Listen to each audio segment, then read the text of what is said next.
And yeah, welcome everybody to today's Happy Hour webinar. My name's Lois Beach, my pronouns are she, her, and I am the Consultancy and Partnership Manager at HousingLIN. Very happy to be chairing this very timely and important discussion today. As we mark Pride Month, we're really taking the opportunity to spotlight the vital work that's being done across, I guess, the housing, health and social care sectors to better meet the needs of older LGBTQ plus people, from both, groundbreaking research in terms of innovative housing models. I'm hoping that the speakers today will take us on a bit of a journey that sort of challenges assumptions and shares some solutions, but also, centers on the voices of those that are often, marginalized still. So drawing on all of that, we'll hear from leaders and researchers at the forefront of this work, including Tonic Housing, University of Surrey, University of Kent, and the LGBT Foundation, who are all working towards making sort of inclusive and LGBT-friendly housing a reality. As Sally said, we really encourage you to get involved via the Q&A function throughout the webinar, so feel free to put those in the Q&A box, and we'll be putting your questions towards the panel near the end of the session. So I'll get us started, and I'm very pleased to introduce our first speaker, who is Bob Green, OBE, who's the Head of Operations at Tonic Housing, who's going to share the history behind two quite significant reports. So one is Building Safe Choices and Making Safe Choices, as well as a bit on the development of Tonic's LGBTQ plus affirming retirement community. I'll hand over to you, Bob. Thank you, Lois. And yes, my name is Bob Green. I'm the Head of Operations at Tonic Housing, and my pronouns are he, him. Let me try and share my screen.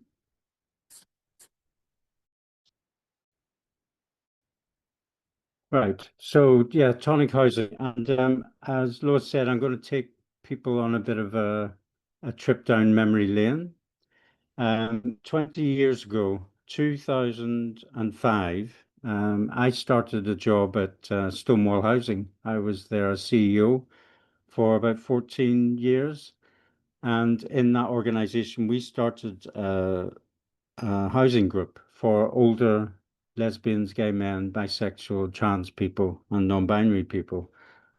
It was that stage in 2005 we started looking at, why is there no LGBT retirement communities in the UK? I was very lucky. I started studying a postgrad leadership course in housing and homelessness with London Housing Foundation.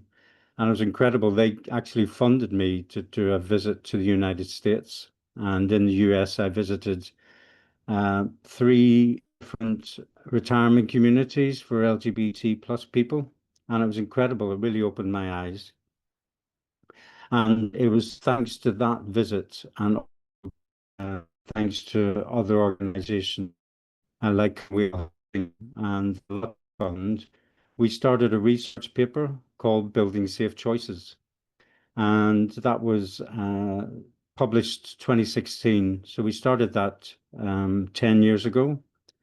It was a research paper looking at, what were the needs of older LGBT people.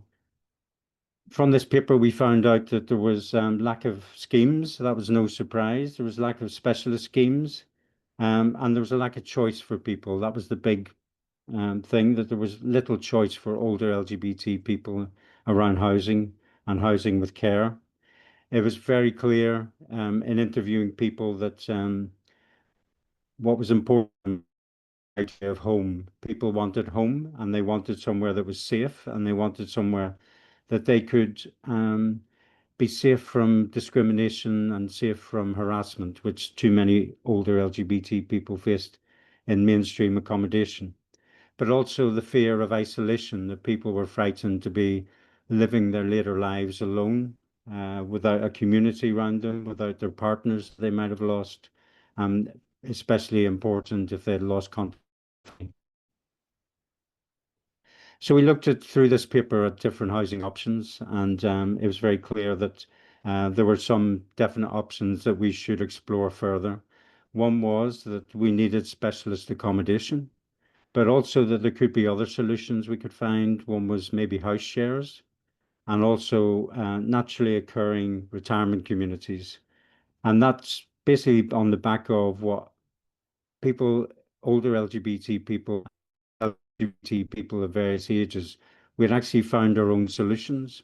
So we would actually congregate and we would live in nearby areas. We would live close together. In many cities, you would find LGBT squats, for example. You would also find LGBT people renting together or near each other.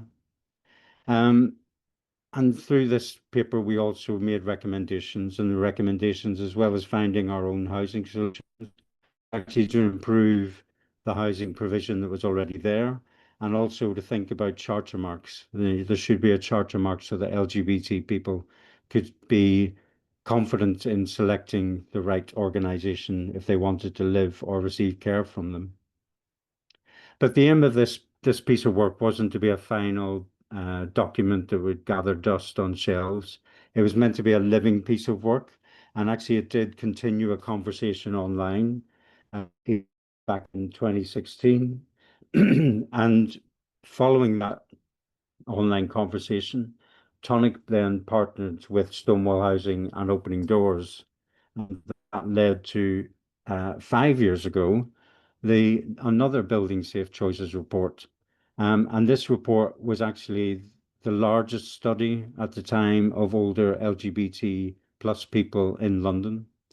We surveyed 100 people, and we found that the majority of people preferred either LGBT specific accommodation or accommodation that had received an accreditation mark to evidence that they provided accommodation for LGBT plus people. We also found that there was a financial diversity amongst our communities, and that actually nearly a third of people earned less than £1,000 a month, whereas a quarter of people had savings over £150,000. So there's a real diversity within our communities. But there were challenges. Over half people that we surveyed had disability or had health issues that required long-term support or care. And again, the recommendations that followed, that we needed more LGBT accommodation. We also needed organizations to improve how they provided support and care to LGBT plus people. And we needed that accreditation. We wanted accreditation of LGBT plus housing and care services. And crucially, we needed funding. We needed funding to fund the solutions that we were thinking of providing ourselves. And that was ended with a call to action for local authorities to consider how they're going to provide safe and inclusive housing, and a call to action for community groups to start partnering with other housing providers, care providers, to provide the solutions we needed. And the great solution that as Tonic Housing, housing opens the LGBT community, the first of its kind in the UK, and now in 2020 fully occupied. We have with living leases, but also affordable tenancy agreements. We have 26 who have created their own activities. They plan what's happening throughout the year. We've got different writing classes, as you can see there. We've got gardening clubs. We've got special guests who come and speak to us at our afternoon teas and bingos. And we've got a weekly bar every Thursday night. All of these came from ideas from our community, and then they've continued to grow through the community that we have at Bankhouse. I couldn't do half we do a fantastic team of volunteers, as well as the community who live there themselves. The volunteers are over 30 at the minute, and they provide the support to the activities that we deliver. And they also support us at our celebrations at London Pride and also UK Black Pride. But But Building Safe Choices isn't just a London-wide scheme or London-wide research. It continues to have life after that. And I was looking for in LGBT, and we actually took a lot of the questions that we had of Building Safe Choices, and that created the survey in 2020 in Manchester, which would help frame some of what is going to be talked about later in the LGBT extra care scheme in Manchester. So that's where we are now. We've had a couple of fantastic research projects, and we've got things on the ground in London and things happening in Manchester. But also we've got a new piece of research, which I'm very excited about, and that's building on Building Safe Choices, and that's making safe choices. So that should be a nice segue to Frances.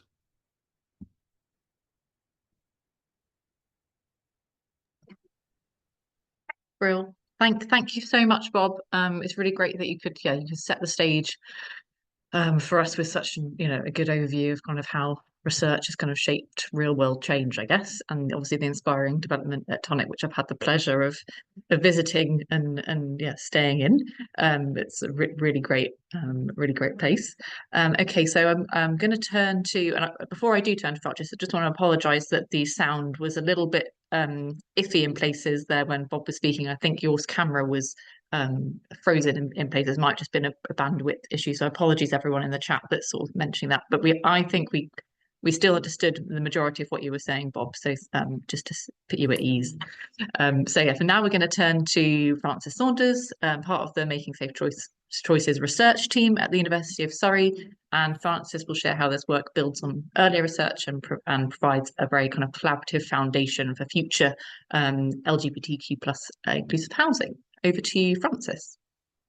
Yes, thank you, Lois, and thank you, Bob. I'm pleased to be here presenting a snapshot of some of the LGBTQ plus housing research led by Professor Andrew King at the University of Surrey, by way of introducing our new collaborative project that Bob mentioned, Making Safe Choices. But first, I'd like to share some of the key insights from earlier studies at the university. So the research that's led us to Making Safe Choices spans 8 years of work. It's represented here by the various project reports, and it's involved multiple research methods and working with different housing organisations, LGBTQ plus community organisations and community members. So over on the left-hand side of the slide, we have the projects that have focused specifically on older LGBTQ plus people. We've got our Safe Housing project and Building Safe Choices 2020, which Andy was a part of and Bob obviously has already talked about. At the same time, Catherine Almack, one of our research partners at the University of Hertfordshire, has been involved in research on older LGBTQ plus people in care homes, and at present also in a study called Include Age. Over on the right of the slide, the No Place Like Home study explored the experiences of LGBTQ plus people living in social housing. And that led to the development of the House Proud Pledge scheme, which is now known as the LGBTQ plus Housing Pledge. That work was followed by 2 impact projects around the pledge, both called Housing with Pride. But if we go back to 2016, let me just move on. At that time, there had been little research on the housing options available to LGBT people as they get older, as Bob has already mentioned. So the Safe Housing study used focus groups and a survey to address this gap. We had a total of 201 LGBT people aged between 50 and 86 taking part, and over 90% of those were living in their own accommodation at the time. So if we look at the left-hand side, first, we found that most people felt safe in their own home, but this was dependent upon the amount of control they felt they had over the home environment. They recognised that increasing frailty and poor health and reduced mobility may make them more vulnerable and feel less safe as they got older, and social isolation was one of their biggest concerns. So losing connection with their LGBT community and friends as they got older or having no one really to rely on for practical help if needed in the future. Over on the right, when we asked about future housing, 58% of survey respondents had concerns about housing in later life, but 72% hadn't made any plans. In focus groups, people told us that they thought they would worry about it when the time arose, or they hoped for LGBT specific or inclusive schemes being available in the future. And this is particularly because of concerns around mainstream housing for older people, which most of the participants wanted to avoid completely. So opinion varied. For example, older lesbians indicated a stronger preference for gender-specific housing in the future, whereas gay men preferred housing for anyone. But when we asked about housing with care, most wanted LGBT-specific or affirmative provision. Again, there were differences. So, for example, lesbian and bisexual women expressed a preference for a carer of the same gender as them, and the majority of gay and bisexual men expressed a preference for a carer with the same sexuality, whereas trans respondents were very concerned about care in general. Bob has also mentioned this in a similar way. A large number of respondents felt that an accreditation scheme to identify inclusive housing and care organisations would be useful. So following completion of the Safe Housing Study, HouseProud, the network for LGBT people working in social housing, commissioned the No Place Like Home project. We conducted focus groups and interviews with 37 LGBTQ plus social housing residents and received survey responses from over 200 people, which I think was one of the largest surveys of its kind at the time. Although this study was inclusive of all ages, over half of the participants were aged over 50. And this slide just highlights a couple of the common themes across research findings, notably around comfort and trust. So again, the majority of No Place Like Home participants felt that they lived in safe areas. However, a third felt that their neighbourhood wasn't a safe place to live as an LGBTQ plus person.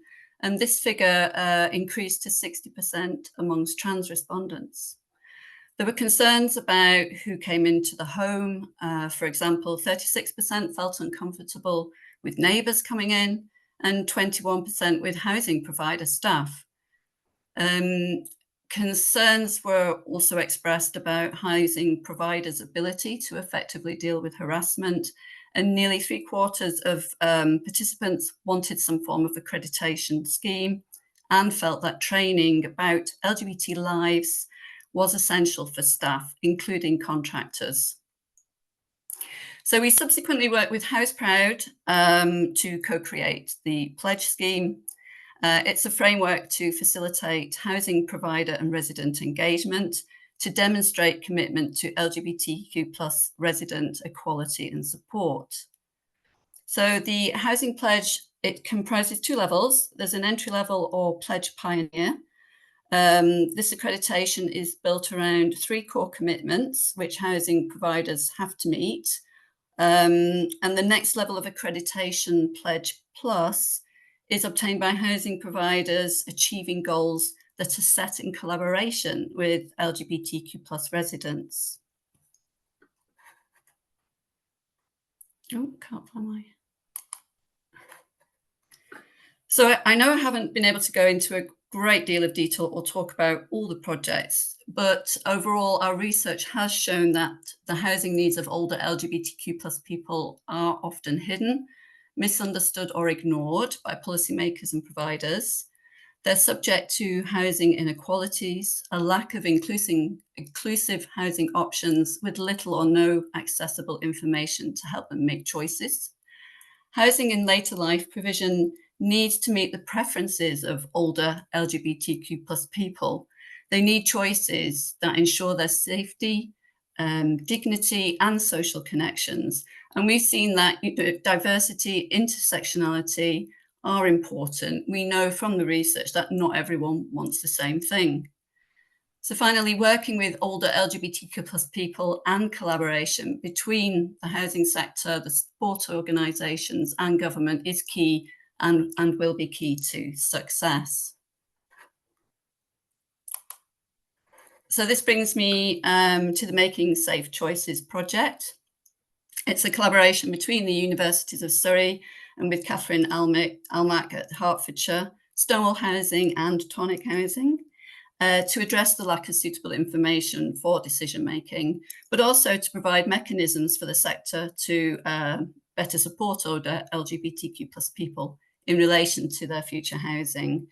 It began last month, and there's 3 steps to the project. So the first step involves a scoping review to collate existing information about housing and housing with care for older LGBTQ plus people, so we understand current practice. In the second step, we'll run 2 co-production workshops with older LGBTQ plus people and key stakeholders, other key stakeholders, I should say. The first workshop will take the learnings from step 1 to co-produce a guide to help LGBTQ plus people make safe housing choices later in life.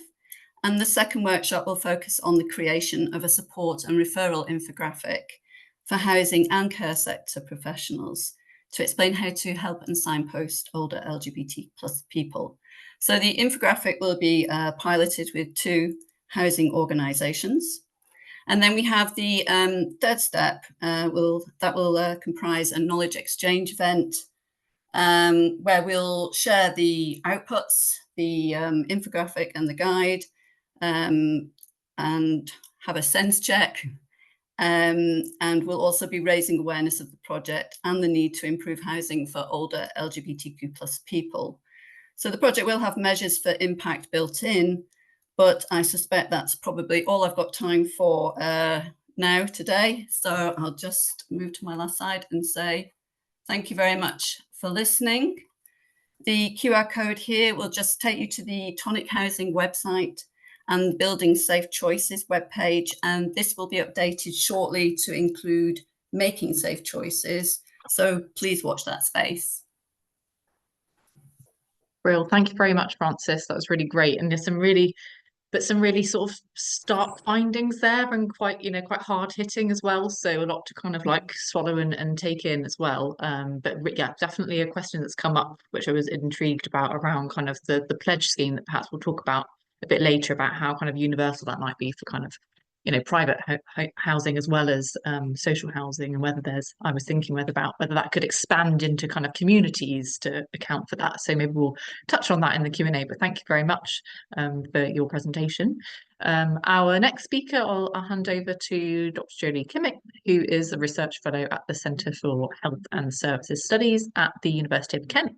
And Jolie will share some insights from her recent HousingLIN guest blog, which was titled Virtuous Circle, which highlights the value of kind of inclusive residential care for old people that identify as LGBTQ+. So a bit of a shift towards kind of residential care focus. So I'll hand over to you, Jolie. Thank you, Lois. You see that all right? Yeah, I can see that perfectly. Thank you. Right. Oh no, sorry. There are some black marks, but both of them have just disappeared as I've said that. So all good. Strangely, my Zoom panel has now disappeared, so I can't see any of you anymore. But I'll trust you. Yeah, maybe that's better in some ways. Yeah. Pretend like I've done to myself. Yeah. So thank you so much for having me. So my name is Jolie Keemink. My pronouns are she, her. And as Lois said, I'm based at the University of Kent as a researcher. And I'm going to talk about the study that I carried out between 2022 and 2024. This study finished last year in October. The study was called CIRCLE, standing for Creating Inclusive Residential Care for LGBTQ plus Elders. And yeah, it was focused on residential care, but I'll try to make it as relevant as possible for housing more widely. So I just wanted to start with a little bit of a more general overview of what LGBTQ plus inclusive care is, according to the the group that we were working with in this study, who identified as older LGBTQ plus people. So we identified it as access to care and resources that is equal and equitable to cisgender and heterosexual people, an environment in which people's differences in sexual orientation and gender identity are valued and celebrated, as opposed to just tolerated. Acknowledging that sexual orientation and gender identity are relevant to care needs. And what we hear a lot in the study when we spoke to care providers was, oh, we don't care about that. We don't, we just treat everyone the same, which I think often comes from a good place, but it, in essence, it means that you approach everyone heteronormatively if you approach everyone the same. So it's important that people know the relevance of LGBTQ plus identity to care needs. Also, it's about facilitating full participation in the care environment and ensuring that discrimination and intolerance are addressed and eradicated. Why is it important to look at this topic? A lot of people might think that there is maybe one person existing over 60 who identifies as LGBTQ+. A lot of care providers say, oh, we don't see these people, we don't have residents who are LGBTQ+. Well, that invisibility kind of highlights even more why it's important, because people don't feel safe to come out. And there are an estimated 1 million people in England and Wales over 60 who identify as LGBTQ+. And these are just estimates because only recently has the census, for example, started collecting data on sexual orientation and gender identity. And it's also likely that number will grow as people are hopefully more comfortable with disclosing this information. But the generation who are over 60 now and identifies LGBTQ+ have lived through many discriminatory policies and laws that have significantly affected their confidence in public services. This group is also expected to rely more heavily on social and healthcare because they have specific health risks. They're more likely to live alone and have a lack of informal social support. So it's important that that social and healthcare system is inclusive and welcoming. Older LGBTQ+ people are often concerned about the possibility of needing care, and they worry they will have to go back into the closet to sort of protect their own safety. And there are several recent reports that demonstrate that care providers or people working in care are lacking in their LGBTQ+ inclusive provision and also in their confidence and knowledge around the topic. So it's important to address. The Circle was a study that really focused on the question, how can residential care providers be best supported to provide LGBTQ+ inclusive care? So we know that there's a lack of that type of care at the minute, and how can we improve that? How can they be best supported? So don't have time in this presentation to go into full detail about all different parts of the study, because we looked at 3 different ways of supporting care providers. If you want to know more, please feel free to contact me or to look up the website. But the one thing I want to focus in on today is the co-designed resource. So co-design is an approach where you work together with people that have experience either of the lived experience of being, in this case, being an older LGBTQ+ person who has received care, or their partner has received care, or they are not far off thinking they would need care, and also the lived experience of people working in care.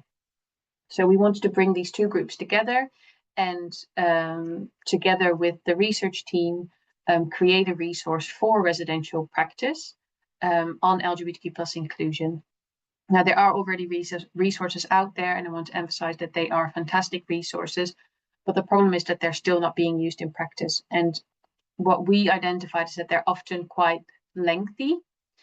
So they're fantastic. For example, the skills framework led by Trish Hafford-Letchfield, fantastic resource. A lot of people working in a care home, for example, the reality is that they won't have time to sit down and read through a 70-page document on LGBTQ+ inclusion. So we wanted to create something that was really tailored to that environment, that was created in a format that would work well in that environment, and that was fully co-designed because that hadn't been done before either. So we as a research team were just there to facilitate the process, and we provided some boundaries in terms of time and resource that we have had. But other than that, the content and the format was completely decided on by the group of all the LGBTQ plus people and people working in care. So this is what the resource looks like. So at the top right corner, you can see what is called a Z card. I also have it here. I don't know, because I can't see myself or the Zoom anymore. I hope people can see me. And a Z card is something that folds into a very small object, which is basically the size of a credit card.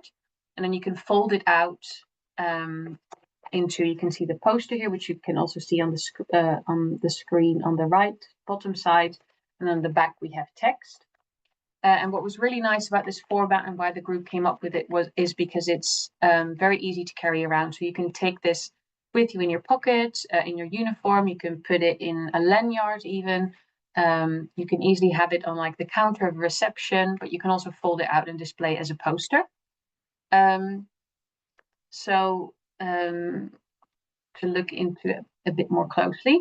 So this side with the text on it has practical tips on how to make care more inclusive. If we really wanted to focus on that practical side rather than a lot of theoretical background, which is important, but this resource really, the main focus was on the how. What do I do? I'm a care worker. What can I do, practically do to make care more inclusive? And they're free things that are mostly free to implement. I wanted to highlight a few, but you can, later in my presentation, I'll give you a link to where you can find the resource because it's free to access. You can also access it online. So for example, one of them focuses on marketing materials. So include images and photographs of the LGBTQ plus community and explicitly mention that the care home or housing scheme or extra care housing, whatever your care setting is inclusive. This explicit mention seems to be really important because of what I said before about how people often have lived through a lot of discrimination and feeling of being and experience of being unsafe. It's important that explicitly is addressed. Some smaller things like introducing rainbow lanyards, pronoun badges. A lot of people, and this is my personal experience as well, you always sort of quickly scan the environment, whether you can see small signs of safety, which could include a rainbow lanyard or a pronoun badge. Explain what training staff have received so that you can show you take staff training seriously. Clearly explain the processes for safeguarding and reporting negative experiences. As I said before, inclusive care includes addressing discrimination. Do not make assumptions on what people want to wear, what someone's body will look like, what their personal care preferences are. A lot of it is around open questions rather than assumptions. Connecting to local organizations like LGBTQ plus organizations, inclusive faith-based communities, inclusive cultural communities, really focusing on that intersectionality as well. Having clear and explicit policies on how inclusion is ensured, training again, but also subscribing to websites that provide LGBTQ plus news, because it might broaden your horizon if you're not necessarily aware of that. Educate yourself on what it means to be trans and non-binary and recognize that older people can be trans even if they've lived their whole life as one gender or the sex they were assigned at birth. That's just a flavor of some of the things that were in the resource, but you can have a look at the whole resource. It's also available as a video. I just briefly wanted to show that. Older LGBTQ plus people still face discrimination when engaging with social care services. So in this video, the resource is presented and it goes through sort of like the main points. And we wanted to include this for people who prefer a video format, but also so that care services could use something, for example, on their website or on a reception area in their staff training. This is free to use as well. And the voices of the people in this video are all the LGBTQ plus people themselves who were involved in the creation of the resource. Thanks, Jolie. Just to reassure you, the video was playing just then. Brilliant, thank you. And I'm glad to hear you're still there because I wasn't sure. Yeah, I just wanted to check. So this is how to access the resource. There's a link here, but also a QR code. the only thing you have to do is fill in a short form, because it's really helpful for me to keep track how many people download the resource. But other than that, it's completely free to access. So that is the online version of what is in this Z card. If there's anyone here interested in the physical form of this Z card, you can always contact me. We can see what we can do. We have a limited amount of printed ones, but we're always looking for funding to print more. We recently had a paper accepted on this care home guide, and the paper describes how we designed it and what the experience was of the people co-designing it. And that is currently sort of in print, so out very soon, and it's open access, so everyone should be able to read that, not just people who are from an academic institution. And then, in the interest of time, I'll be really quick, but I just wanted to mention one last thing, which is a new study that actually started yesterday, which is called the LEAP study. And this is a study looking at LGBTQ plus inclusion in home care, so moved from care homes to home care. There's a lot less known about experiences in home care, and I'm leading this study together with Professor Paul Willis, who some of you may know, and we are. It will be an England and Wales wide study looking at how prepared the home care workforce is to care for all the LGBTQ plus people, but also what the LGBTQ plus people, the population, their experiences are of receiving home care. And I think this links quite nicely to what Frances was saying about how people often can experience their own home as the most safe place, but they do not feel comfortable about the prospect of other people coming into their home. So we're going to explore that further and hopefully create some helpful resources for that as well. So for any updates, that link is our website. And last, just want to say thank you to all the people who are involved in this work. And I'm always very happy to be contacted if you want to know more about the study or the topic. Thank you for listening. Real. Thank you so much, Jolie. That was fantastic and really great to see such a practical tool being produced as a result of all the research that you've been doing. People might not know, but the HousingLIN, we sort of use spaces at a care home provider in Bristol called Brunel Care. I can imagine them being really interested in that piece of research. It's making me think I'm going to send it on to them straight away. So thank you. Thank you. Brilliant. I think continuing the sort of co-production theme, we're going to welcome Helen Spencer, who's the Executive Director of Growth at Greater Places Housing Association, and Adam Preston, who's the Housing Development Manager at LGBT Foundation. They're going to speak about the extra care housing development at Russel Road, which is being co-produced with an LGBTQ plus majority, I think is the terminology that you're using. So I'll hand over to you both, Helen and Adam. Just to also say that Helen needs to leave at 5, so if she disappears, please don't be alarmed. She's made us aware that she needs to leave at 5. But hand over to you both. Thank you very much. Hi everyone, and thanks for welcoming us today to this webinar. So we're really excited to kind of share our story, and a lot of what's already been said this afternoon has certainly resonated with our journey. So Russel Road is a partnership development which has been progressed over the course of the last few years between Great Places Housing Group, the LGBT Foundation and Manchester City Council.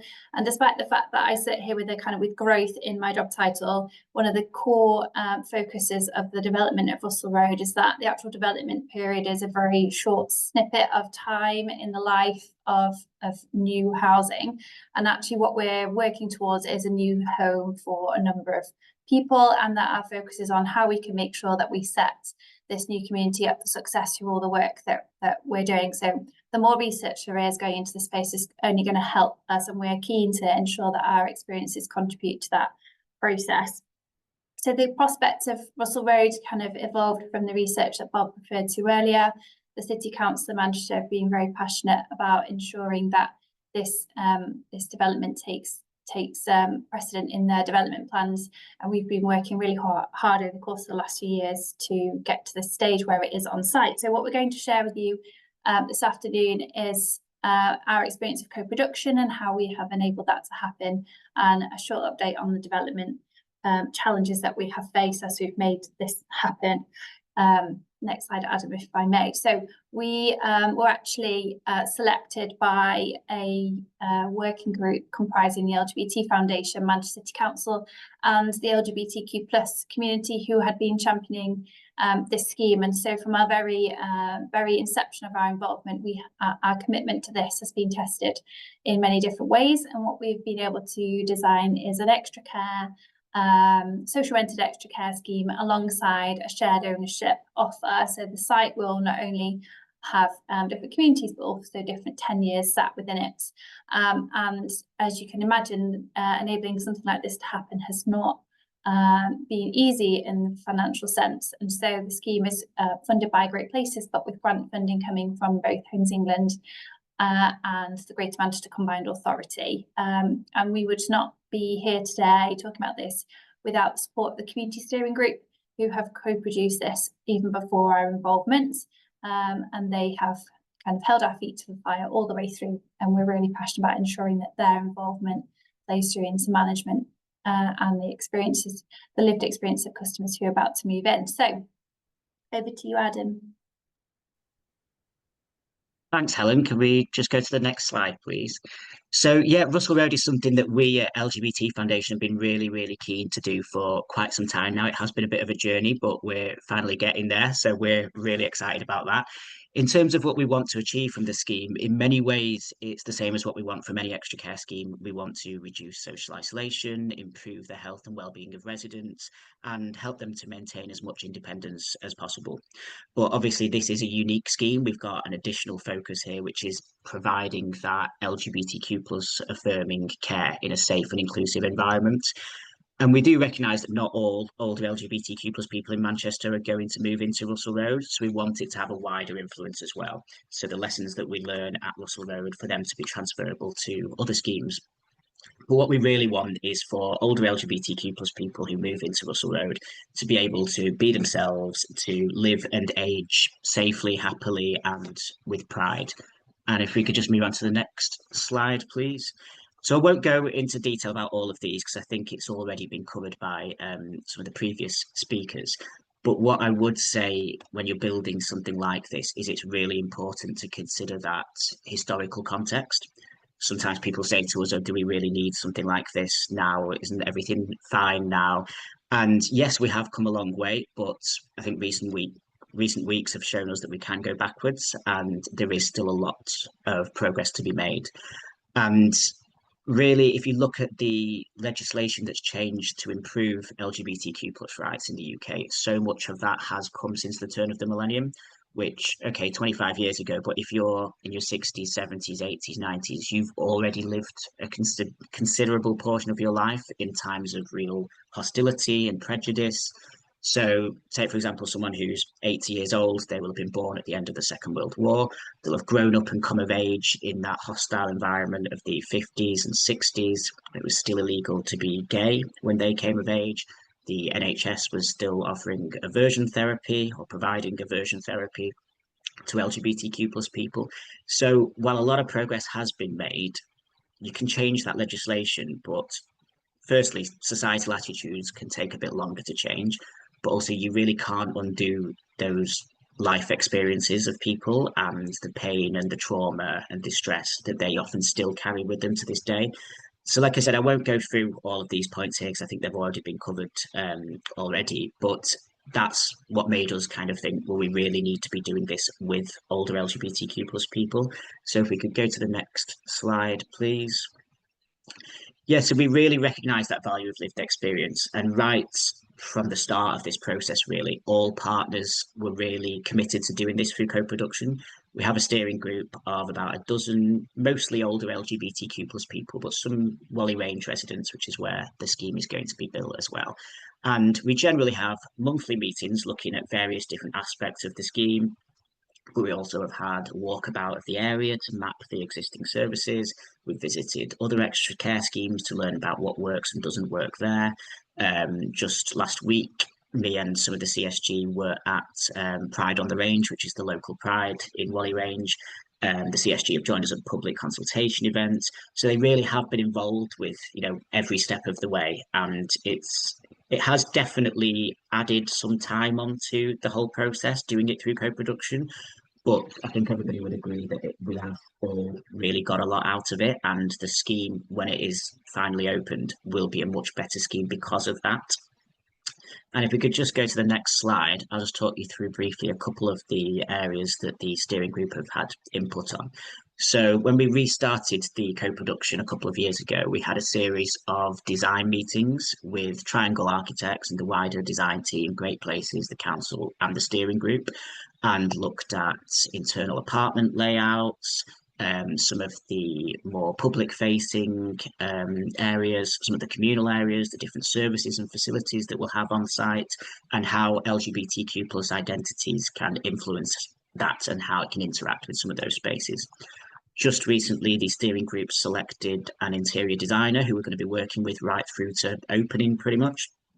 And we're really keen to bring influences from that really rich LGBTQ plus history in Manchester into that interior design. But we also want the scheme in general to just be as inclusive, as accessible, and well, just as welcoming to anybody as possible, really. So we're also looking at dementia-friendly design, neurodiversity, the impact on people with hearing difficulties, for example, and that's something that's going to run through right till opening, really. In terms of the care provider, they've not yet been selected. The council are still doing that process, but the CSG have input into those care tender questions. And once the provider's selected, we will be working closely with them to train up their staff and make sure that they kind of are on the same page as us with our values and what we want this scheme to be like. And then finally, just to sort of touch on that community engagement that the group have been involved in as well, it has been very positive. The local community have been really welcoming and supportive of the scheme. They really want it there in their community, and we also want it to be a part of that community as well. We don't want it to be a closed off scheme. We want it to be somewhere where people will have that psychological safety, but the wider community will also be able to come in and be a part of that. And Helen's just going to tell you a bit more about how that's going to continue over the next couple of years. Next slide, please. Yeah, so we just thought it was worth, as Adam said, it's certainly taken longer to get to this stage because of the amount of consultation and co-production that has taken place, but we're all on the same page that that has been absolutely beneficial. I think just to layer on and be really clear and open-minded about anyone looking to go into this process, there is still a complexity of delivering any kind of new housing to be kind of factored together and make sure that all the dots are being joined, because without navigating that in a really comprehensive way, then there's lots of opportunity to drop some errors in the mix. So the site was acquired from the City Council. That required navigating through all their site disposal processes and achieving best value, etc., that you'd expect any local authority to be looking for. We needed to navigate the planning process, so we don't do things by halves. This site is in a conservation area.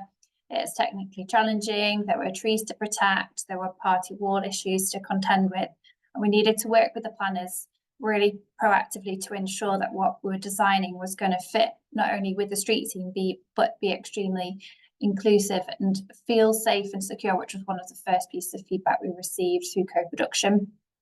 At the same time, as you'll appreciate, there's significant changes in building and fire regulations, which are affecting any kind of building at height or any kind of building with more vulnerable customer groups. So we needed to ensure that we were adapting to those changing regulations whilst bearing in mind all the feedback and co-production input on design, which wasn't necessarily easy. We have had to navigate viability and ensuring that we are working with construction partners who are going to be really engaged throughout the process, and they have been so there was reference earlier to ensuring that contractors understood their client group.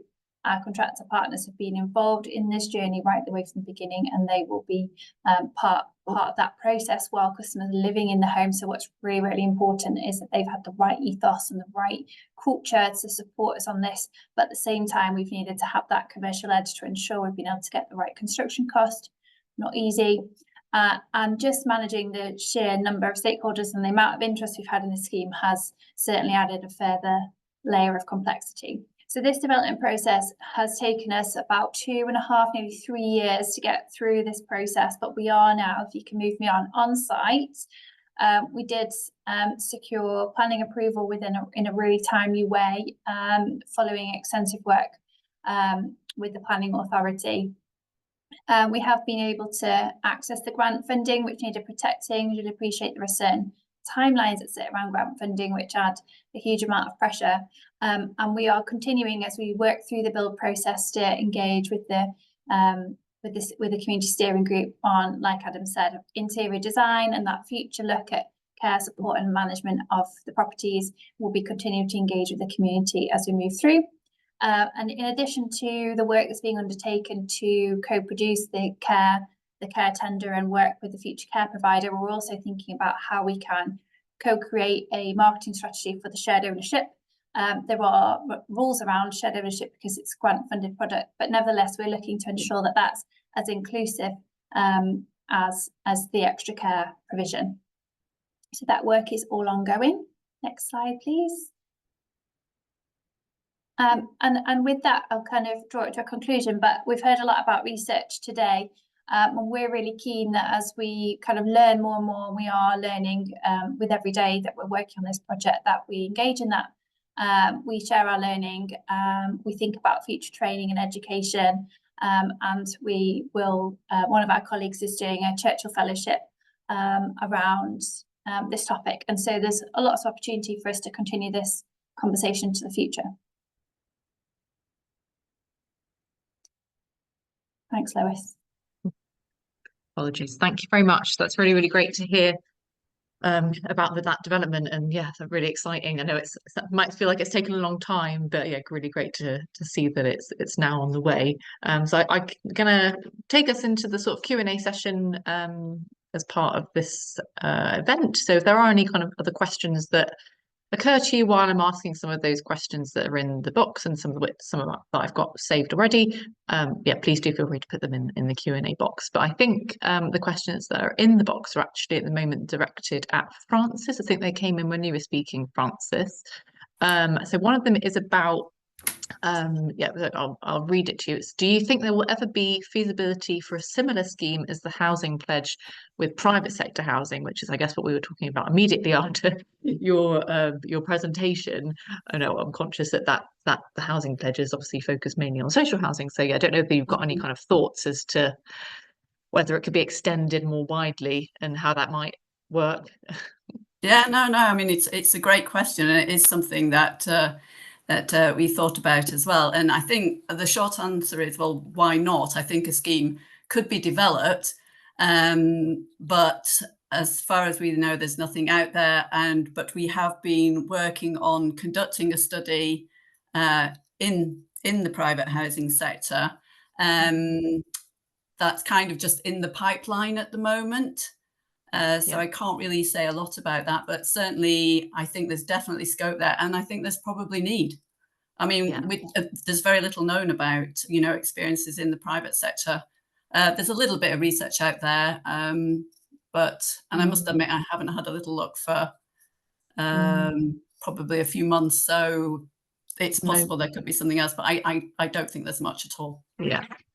No, it's definitely a question that's identifying a gap. So thank you very much, Maria. That's really helpful. And I think the other question was just about whether sort of when research project results will be available from one of your pieces of work. But I'm is not that sure. Is that about the current one, which we've just started? The new research project results will be available, but it might be the current one that you mentioned last. But I think that's probably, I would think it would be about, so the Making Safe Choices project is a 12-month project. Yeah. Certainly the Knowledge Exchange Summit is probably going to be around next February, March time. Okay. So yeah, so sometime next year. Okay. And while we've got you, I think I've got another question about whether there's more guidance on the pledge anywhere, and perhaps, it might be. Yes, so the pledge it's administered and managed by Stonewall Housing in partnership with House Pride. So if you look up I should probably put this in the chat, shouldn't I? The House Pride website. There's a page, all you need to know about the LGBTQ plus housing pledge, and Stonewall Housing will have a similar page as well. And there is a lot of information there, and I have very friendly people. You can call up Stonewall Housing and they'd be very happy to have a chat with you as well if you're interested in finding more about the pledge. Brill. Thank you, Frances. And Helen, as you're about to leave us, I just wondered whether it's not a question necessarily in the chat, although there is quite an interesting question that's been posed. I just wondered whether there's anything about the sort of Manchester, I guess, like area and sort of structures within Manchester that have kind of enabled the scheme to happen, whether there's any kind of local authority, the particular local authority support, or whether it's just been a really, a really collaborative process from all of those involved, whether there's anything you can maybe advice that you'd give to other kind of areas that could take on some of the learning from what you've experienced in relation to sort of political structures and those sorts of things. Yeah. Well, I think it's fair to say that at every level at Manchester City Council, there's support for delivering this project, and that's political buy-in, but also senior officer support, and that's kind of stood the test of time and political cycles, and so we're kind of into year 5 or 6 of that level of commitment to make this happen.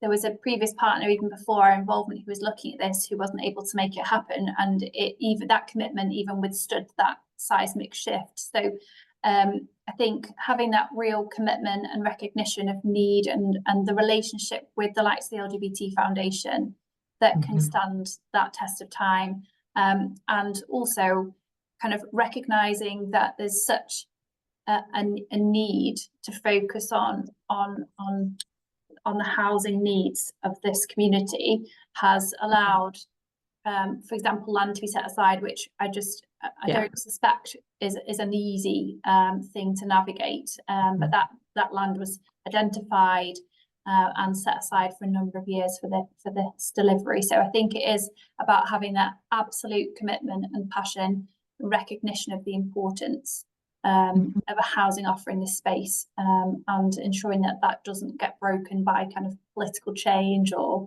colleague turnover or any such thing. Real, thank you. That's really helpful. Almost like a sort of local authority pledge in relation to kind of like LGBTQ plus issues. Okay, I've got a question that maybe I'll pose to sort of Bob and maybe yourselves again, kind of Adam and Helen, is around, does anyone have any thoughts about making an existing housing scheme LGBTQ plus affirmative? So I guess that's where we're not thinking about necessarily building new, but adapting existing homes to kind of suit and meet the needs of people from those communities. Bob, I don't know whether that's something you would like to touch on. I know that obviously Tonic you've developed new, but yeah. I mean, so Tonic is actually part of a larger extra care scheme. So actually it's 15 stories and we're on the top 4 floors. And before Tonic moved in, there was a lot of work with the residents and the staff to make sure that it would be an LGBT affirming space throughout the building. Yeah. Sorry, and what we've done is we've set up a community agreement. So the residents and staff meet at least on an annual basis, and we go through that community agreement to make sure that the whole building is LGBT affirming, but it's also welcoming for people from different ethnic backgrounds, people with different disabilities, learning disabilities. So it's meant to be, the whole building is meant to be a welcoming, safe space for everyone. And it's great because we've had really fantastic partners. So Riverside are the housing management, and then we've got Care Outlook who provide the care. So all 3 organizations meet regularly, they collaborate together, we organize activities together, we train our staff together, so everybody's involved in the training program. And that's really made the whole building, not just the top Tonic floors, the whole building affirming. Brill. And one of the questions I also wanted to ask you was around this sort of the terminology of LGBTQ plus affirming terminology. And I don't know what that, we've got a lot of people on the call that might not necessarily know exactly what that means. I know when I first spoke to Anna, who was the previous CEO, I think I was calling it LGBT specific accommodation, and she sort of told me off about that. So it'd be interesting to understand what your perception on terminology and how important that is. And that's obviously something that's come up in all the speakers. But yeah, if you could talk to that, that'd be helpful. Yeah. So when we started the housing group for older people in, gosh, 20 years ago, 2005.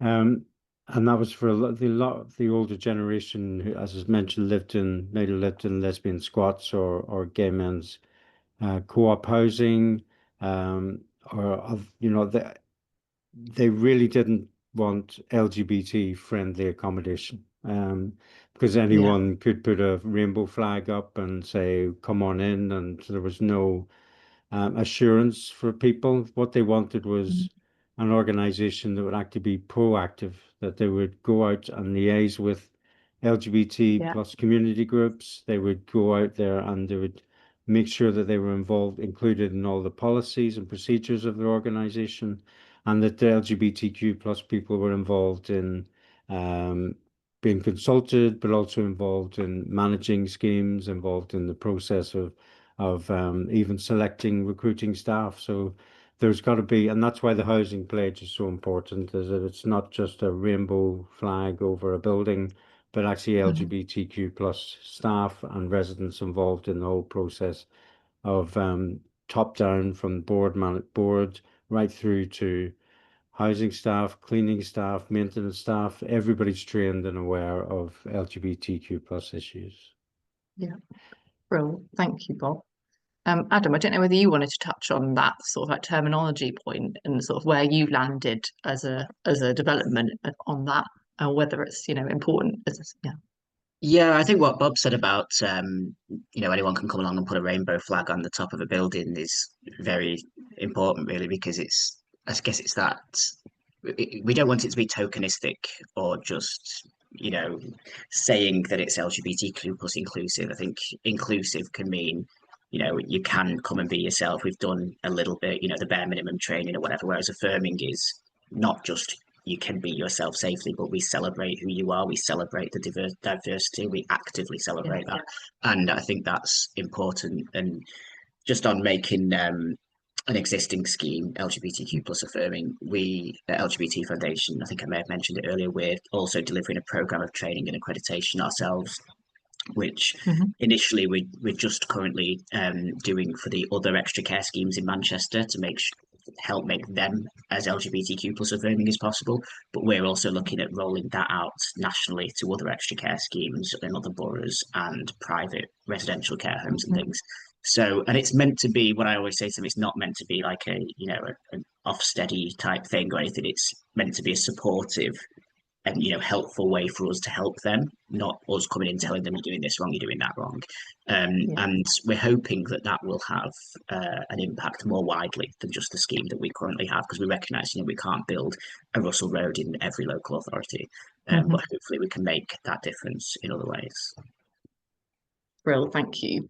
And Jolie, I think in a way that's what the sort of circle document is doing in the sort of residential care space, is sort of using and thinking about existing residential care homes and how to kind of support those to sort of obviously address the needs of people from LGBTQ backgrounds better.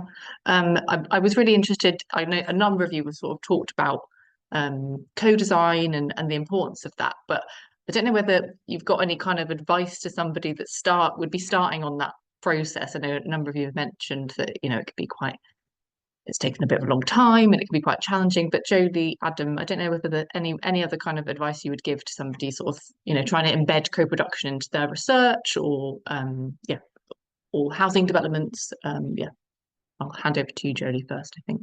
Thank you.